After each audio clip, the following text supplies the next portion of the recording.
आप देख रहे हैं 5 का रिपोर्टर बुलेटिन की शुरुआत और सबसे पहले बात करेंगे बिहार में मचे सियासी घमासान की। तो नरेंद्र मोदी को लेकर बीजेपी जेडीयू की दोस्ती दांव पर लग गई है और बात अब रिश्ते को तोड़ने तक जा पहुंची है।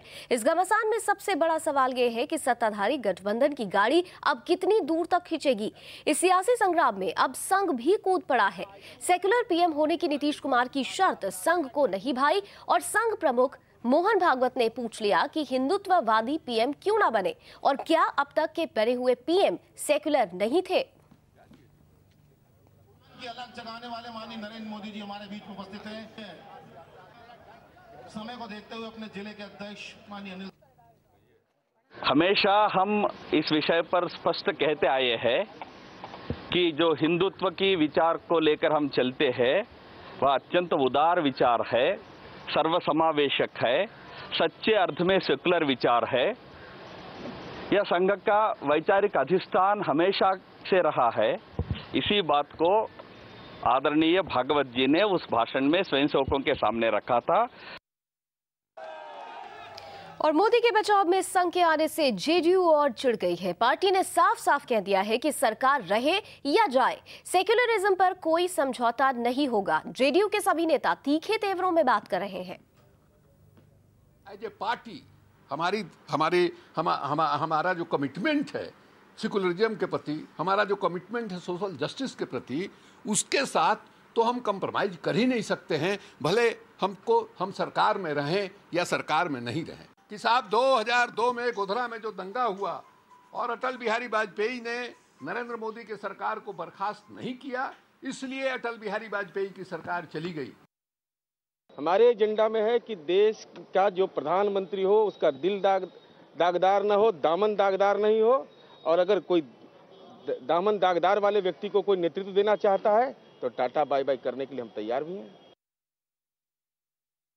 इस देश में लोकतांत्रिक व्यवस्था है और लोकतंत्र की सबसे बड़ी खासियत है कि विविधता में विविधताओं का देश है और उसके बाद भी लोग एकता में रहते हैं। इस सेंटिमेंट को कैरी करने वाला, यह दृष्टिकोण रखने वाला भी, इस विचार को मानने वाला भी ही आदमी इस देश का सर्वोत्तम प्राइम मिनिस्टर या प्राइम मिनिस्टर अच्छा होता है।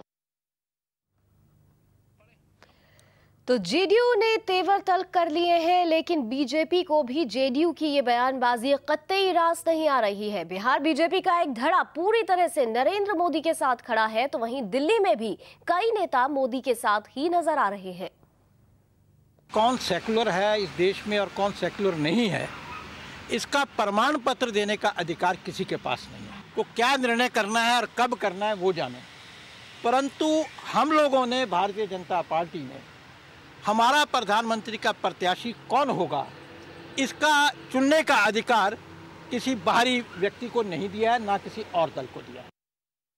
सेकुलर की परिभाषा जो लोग उठाए हैं, मैं तो यही जानता हूं कि देश में अब तक जितने प्रधानमंत्री, मुख्यमंत्री हुए सभी सेकुलर हैं और सेकुलरिज्म की परिभाषा या सर्टिफिकेट कोई व्यक्ति या कोई राजनीतिक दल किसी एक दूसरे को नहीं देगा।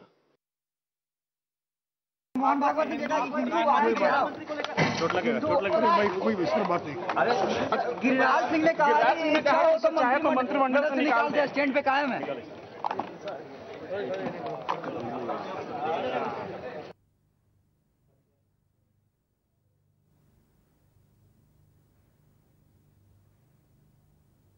प्रधानमंत्री का जो भी उम्मीदवार हो वो अटल जी जैसा उदार छवि का व्यक्ति होना चाहिए और जिसको समाज के सभी वर्गों का जो स्वीकार्य हो, इस प्रकार का नाम होना चाहिए। तो मैंने 3 बात कह दिया, इसके बाद मैं नहीं समझता हूँ कि कुछ आगे कहने के लिए कुछ बचा है।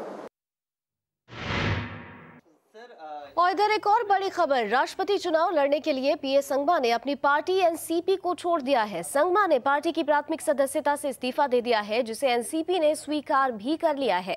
यूपीए के सहयोगी होने के नाते एनसीपी पहले ही प्रणब मुखर्जी को समर्थन देने का फैसला कर चुकी थी, लेकिन संगमा ने पार्टी को मुसीबत में डाल रखा था।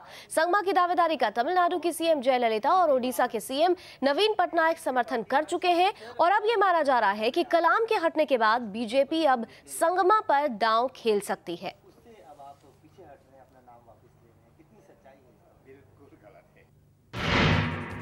2 अगस्त से शुरू होगा बिहार विधानमंडल का मानसून सत्र।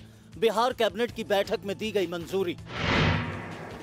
सियासी घमासान के बीच मंगलवार को कैबिनेट की मीटिंग हुई, जिसमें कई एजेंडों पर मुहर लगा दी गई। विधानमंडल का मानसून सत्र अगस्त के पहले हफ्ते में शुरू होगा। इसके अलावा कैबिनेट ने मुख्यमंत्री क्षेत्र विकास योजना के लिए 636 करोड़ रुपए मंजूर किए। वहीं यूनिवर्सिटी के रिटायर्ड कर्मचारियों को एरियर देने पर मुहर लगी। कैबिनेट ने 27 जजों को प्रमोशन की मंजूरी भी दी। वहीं दिवंगत नेता दिग्विजय सिंह के नाम पर जमुई के गिद्धौर में प्राथमिक स्वास्थ्य केंद्र का नामकरण करने का निर्णय भी किया गया।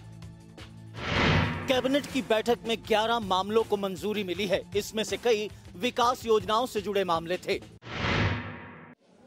इधर पीएमसीएच में जूनियर डॉक्टरों की हड़ताल जारी है। हड़ताल का आज 6वां दिन है। स्वास्थ्य सचिव से बैठक के बाद जूनियर डॉक्टरों की एक बैठक हुई थी, जो बेनतीजा साबित रही।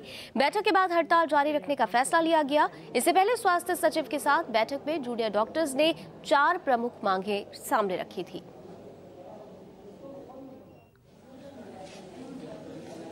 उधर सूबे में एक्यूट एन्सेफेलाइटिस सिंड्रोम यानी एईएस बीमारी से मरने वाले बच्चों की संख्या अब 228 तक जा पहुंची है। मुजफ्फरपुर, गया और पटना जिला सबसे ज्यादा प्रभावित है। मुजफ्फरपुर में इस बीमारी से 162 बच्चों की मौत हो चुकी है।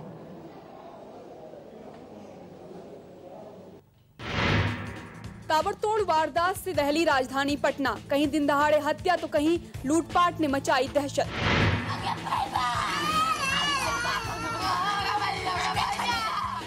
इनका रोना किसी का भी कलेजा चीर देगा। इस घर में मातम पसरा है।